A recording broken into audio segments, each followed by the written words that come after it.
Alright, so the plan today is to go to another area of the city, a different region where we used to live, where the youth centre used to be, a place called Karosta. It's a bit of a ghetto, a lot of problems there, it's quite run down, but there's a load of potential. It's actually a really beautiful place right beside the sea, there's a park, lots of different things. So anyway, that's where we're going to go back to today.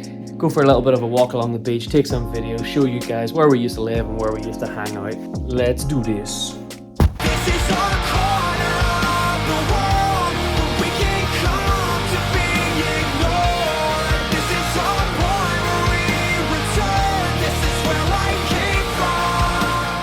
Oh yeah, and when you're walking, this can sometimes happen. Just your path gets stopped by a massive train.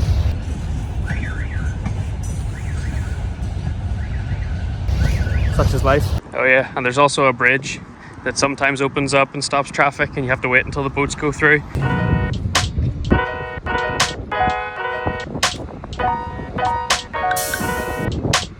And that's us. You can see the bridge behind us. We're over the bridge and we're now in Karosta. So we're going to head down to the beach where there's a pier and the forts.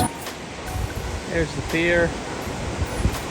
And it goes all the way down to there. And that's where we're going. It's the biggest pier in Latvia, or the longest pier I should say in Latvia, at 1,800 meters, so nearly 2 kilometers, and it makes for a good walk. It is kind of windy, so we might get our head blown off, but if there's a pier, you know the score. We got to walk to the end of it, so that's what we're doing now. Let's get it.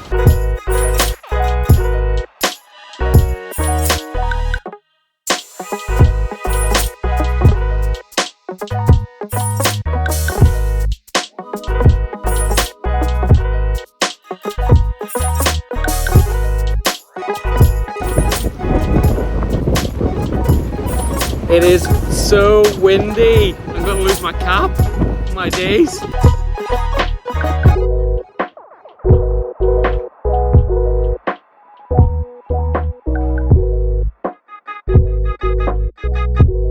Up until this point, the ground of the pier's been really good and easy to walk on, but look, you can see behind me it's all busted up now, so it's going to be a bit of a bumpy journey to the end of the pier.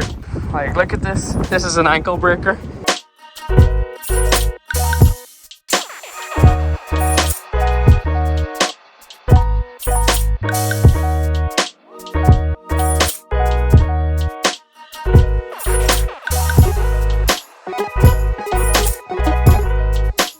Guys, this rubble goes on forever. Like, serious, it is the worst surface to walk on. And it must be like half this pier at least. It must be like a kilometre of just busted up rubble. And it's so uneven. And my ankles are like breadsticks from football. I'm just waiting to crack one of them and go over. Anyway, not far left. You can see up here, here's the end of the pier. So let's keep going. What in the world is that? Look at the state of that. That is nuclear green. 1 mil likes on this video and I'll drink it.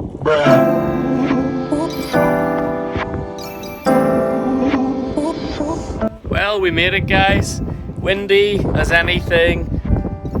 Awful broken up ground for about a kilometre, but we have made it to the end of the longest pier in Latvia, 1,800 meters. Take that one off the bucket list. The sun is shining, but the wind would blow your head off. I actually genuinely thought I was going to lose my hat at one point. I kept doing this and walking. People kept looking at me, kind of weird. But it's pretty awesome when you get here. It's worth it.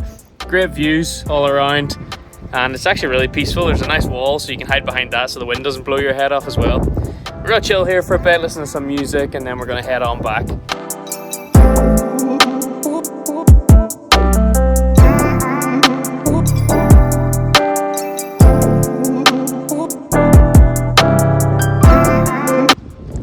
So in the distance you can actually see the golden roof of the Orthodox Church in Karosta, that famous Karosta skyline. So you can actually see it pretty clearly from the pier, which is kind of cool.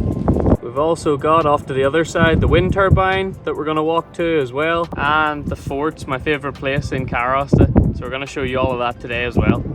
Okay folks, that is pier complete. Next up, forts. Of course, as soon as we get to Karos, it starts to rain. Literally hasn't rained all trip. I've been here for nearly 3 weeks. As soon as I go outside to go for a walk along the beach where there's zero cover, it starts to rain. Classic. We're nearly there. Got the beach behind us, I can hear the waves.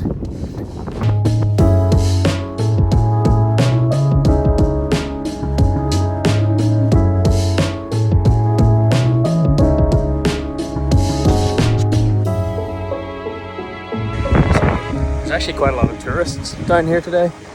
I actually think someone's getting married, or has just gotten married and is getting pictures over here. That is definitely a bride and a groom. Well, anyway, congratulations to the lucky couple. The ones behind me, you can see the broken ones. We would have came down here sometimes in the good weather and we would have jumped in off the roofs and stuff and went for a swim or climbed into them. Even threw like stones into them, have like stone throwing challenges. We can get it in through the window and stuff. Actually, you can see these people. Look, they're doing stone throwing challenges in through the window. I literally said it and I was like, people are going to think I'm a proper weirdo for coming down here with mates and throwing stones through the window, but look, apparently it's not just us. It must be a thing. Maybe we started the trend. Like our place, guys, setting trends wherever we go. So this one here was definitely our favourite, because obviously you could throw stones in through the windows and stuff, but you could also swim out, climb up the steps, and then climb up onto the roof, because it's like at a bit of an angle, and then you can jump in off the back side of it pretty much into the water from behind, because it was a bit deeper there. So this was definitely our favourite one.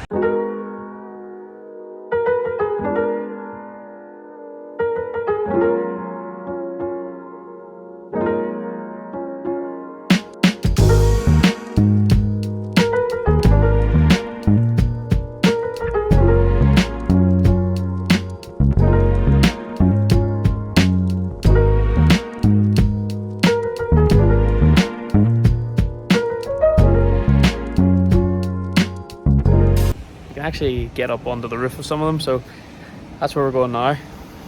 We're going up there.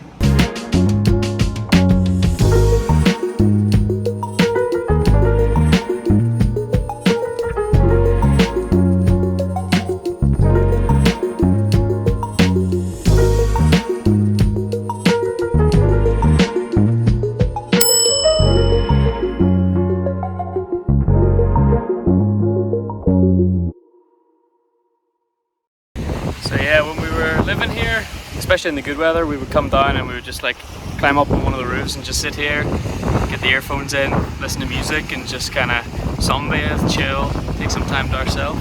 Yeah, it's awesome. Like you even saw it with the wedding pictures that the place is falling apart, it's broken, it's destroyed, but actually there's something really strangely beautiful about that. And yeah, it's just a cool place for me, one that I'll always enjoy coming back to.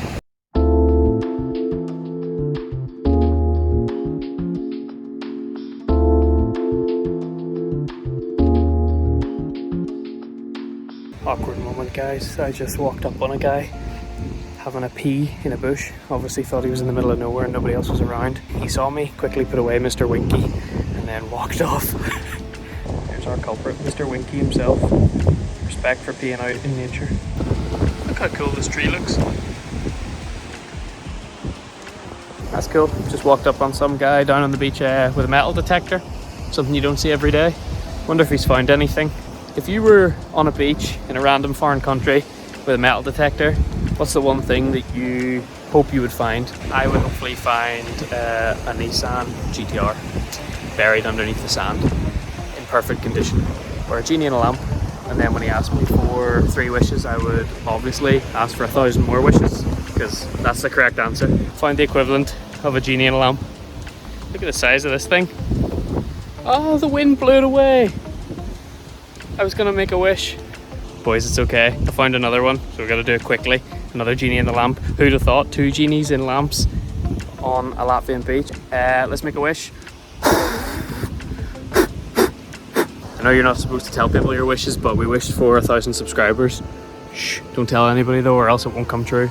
Subtle transition. If you haven't already subscribed to the channel, then please hit like on the video, hit subscribe, grant my wish. We're going all the way to 1,000 followers. We're sitting on like 200 at the minute, so we're a good bit off. Well, let's check this out for a sandcastle. I'd love to take credit for this and claim that it's my own sandcastle, but it's not. How sick is this?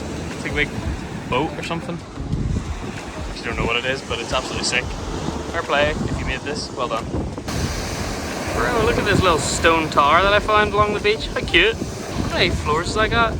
Got the big one at the bottom. 2, 3, 4, 5, 6, 7, 8, 9, 10, 11, 12, 13, 14, 15, 16, 17, 18, 19, 20 floors. Amazing. And we also just respect the fact that I've walked past a class sandcastle and an awesome stone tower, and I haven't kicked either of them over, which is like amazing. Because as a kid, I definitely would have, that would have been my first thought. As soon as I saw it, just boot it over and run. But I was a naughty kid. Don't be like me. Don't be like me as a kid. Be like me as an adult. Responsible and respectable. Okay, in we go. Oh my goodness, look at the state of that thing on the wall. It's terrifying. Oh, back out. Got a bit of a jump, but I think we'll be alright. Yeah! The knee is still intact, the ankles are not broken. We survived.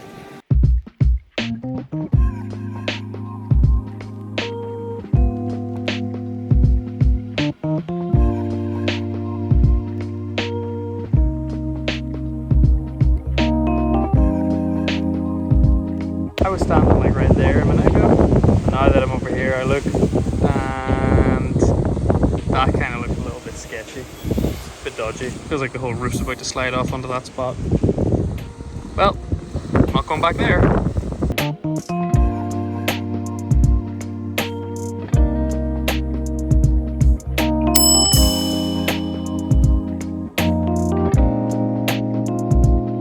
This is like the closest I've ever got to one of these wind turbine things. Like, literally touching it. I feel like it's just gonna fall off and chop my head off or something. Hopefully not. We decided we didn't want to walk back along the beachway just because walking on the sand's kind of hard. We've already done it once today. We've got some shots of the forts and stuff, so thought we'd go inland, walk back through the forest. Not gonna lie, never been this way before. Feel slightly lost. There's zilch around. We're just following some dirt path. Hopefully it leads us back into Karosta. We're definitely outside of it now. Took the old earphones out simply because, one, I've been listening to music all day. My ears are getting kind of sore. But also, I'm walking in the middle of the Latvian wilderness by myself. Anything could happen. A car could roll up, a person could come, an animal could come. So I want to have my wits about me, make full use of my senses. Smart boy. But anyway, if for whatever reason, however, I get lost, my battery dies, and unfortunately I don't make it, remember me like this: a happy traveling YouTuber. I'm getting bit by mosquitoes, bro. Got me good on the back of the leg. Okay, we gotta walk a little bit faster. Remember me like this: happy traveling YouTuber getting eaten by mosquitoes. A few moments later. Just had a car pass us. You can maybe see there in the distance, a blue car just passed. That's good news. We're definitely near to civilization. No animals, no bears, no wolves, no wild dogs yet, not even any snakes. Just a million horseflies chasing us, which give you a nasty bite. Honestly, they're worse than the mosquitoes. Flipping horsefly on my hand, bro, as I'm recording. Boys, we've come to a dead end, so it's either left or right. I'm pretty sure the right takes us back towards the beach, so I guess we've got to go left. The smart person would maybe say go right, go back to the beach, because at least that way you know where you're going. You can just go back along the beach. But at heart, I'm an adventurer, so we're going to go the way that we don't know and go left and see what we get to. And hopefully it's a main road or a bus stop or like a cafe or like a McDonald's just out here, like a secret McDonald's. I'd kill for some chicken nuggets right about now. A little longer than a few minutes later. I hear the sound of vehicles on the road, and just up ahead, I'm going to spin the camera around. I can see what looks to be like a main road. There's a car go past, so it looks like we are out of the wilderness. Yeah, boy! I think we have to go right this time, because last time we wanted to go straight on and we couldn't. So left, right is technically like a straight on. Also a little tip for you guys: Latvians drive on the right hand side of the road, so you want to walk into oncoming traffic. So we're going to walk on the left hand side. That way you can see the car can see you. And it means we can move out of the way, they can move out of the way slightly into the middle of the road, and nobody gets hit. We're on the left hand side of the road, walking into oncoming traffic in the middle of nowhere. Sounds like a great trip. I am exaggerating a little bit, obviously. I think I do have a decent idea where we are. I know on the right hand side of me, over that way, is the sea, the forts, the way that we came. So on the left there's Beberlinji, a lake. You can go and do like some water sports there. There's a cafe. So I think that should be coming up on our left pretty soon. Bingo, Yahtzee. Told you boys, I know where we are. To be honest, boys, it shouldn't be much further because I used to walk to Beberlin quite a lot when we were at the kids centre. Used to go swimming in the lake. Didn't used to be that big a walk from what I can remember, so I'm pretty sure we should be hitting Karosta pretty soon.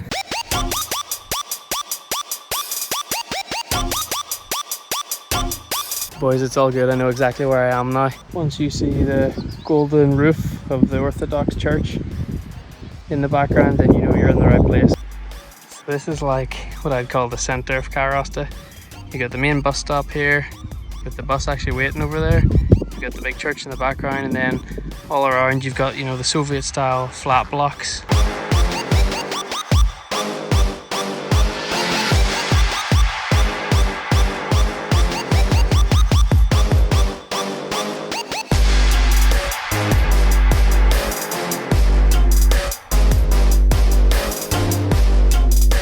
You've got the big Orthodox church in the background there. Absolutely sick looking, to be fair.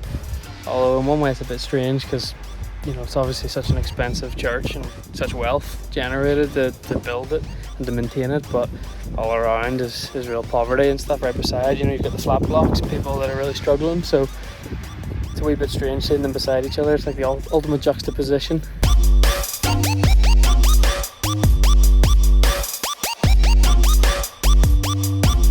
When I used to live in Karosta, they always used to say, like, don't walk through the park at night, just go the long way, follow the streets with the lights. And I always used to just go, nah, I'm going through the park. And to be honest with you, I never had any problems. The only time people ever stopped me in the park in Karosta at night was to ask, do you have a cigarette? Like, do you smoke? Can I have a smoke? And I was walking there past the church, and literally a guy in Russian stops me and asks, do you have a cigarette? Can I have a smoke? And it's just so funny that even like 10 years later, nothing's changed. People only stop you in the street here if they want a cigarette. My Russian's not very good, to be honest with you, but I'm an expert at saying that I don't smoke. Извините, меня нету, я не курю. Okay, on our way home, before we get to the bridge, I'm gonna take you past the children's centre where I first met Tanya, where I first started really working and serving in Latvia, and then I'll go through the park and take you to the youth centre. Before it was the House of Hope, before it was beside the bus station, it was here in Karosta, actually where I used to live. So I'm going to take you that way just so you can kind of see where I used to live and get a feel for the place. So this red building here, this is the kids centre that I used to help out at and serve. You can see the swings and the monkey bars and different play equipment out in the front yard sort of. They put this green fence up, which is kind of annoying because I was kind of trying to take a shortcut to get to it, but here we are. We'll go around and show you the front. So there it is from the front. Gates are open, welcoming everyone in, but I don't think anyone's here. It's quite late on a Saturday evening, so I don't even know if they work Saturdays anymore, or even if they would be working this late, but it's far too quiet for a kids centre, so I definitely don't think anyone's here. But anyway, I'm going to take you through the park here and show you the youth centre that I used to live in, and that used to be Karosta Kids before they moved to the House of Hope. Alright, this was the park that you weren't supposed to walk through at night because it was dangerous.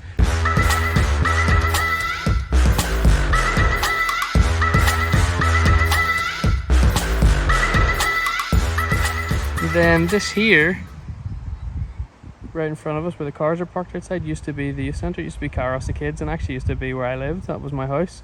You can see now, if I zoom in, it's actually a Baptist church. Karosta's Baptist Udrozu. Literally means Karosta's Baptist church. So the last time I spoke to somebody was, it was a friend of mine that had the church and also had like a youth sort of program and different youth centre in there.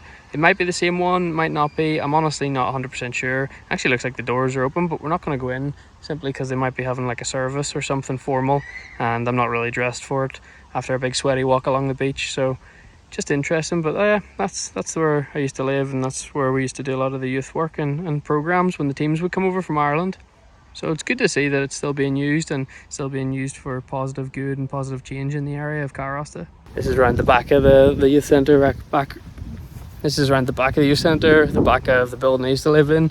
And I remember one time when I was living there, I looked out the window and there was just this goat. And I'm not talking like a small goat, I'm talking like a massive goat with a proper long beard, just dandering about outside. No idea where he came from, who he was with, or what he was doing. But you would see random things like that living in Karosta all the time, and I kind of miss looking out my window and seeing a big bearded goat walking about. But anyway, I think that's going to conclude our tour of Karosta for today. I'm absolutely busted. I'm sweaty, I need a shower, and I'm absolutely starving and need a drink. So thanks for coming with me. Hope you enjoyed the tour of Karosta, and until next time, peace.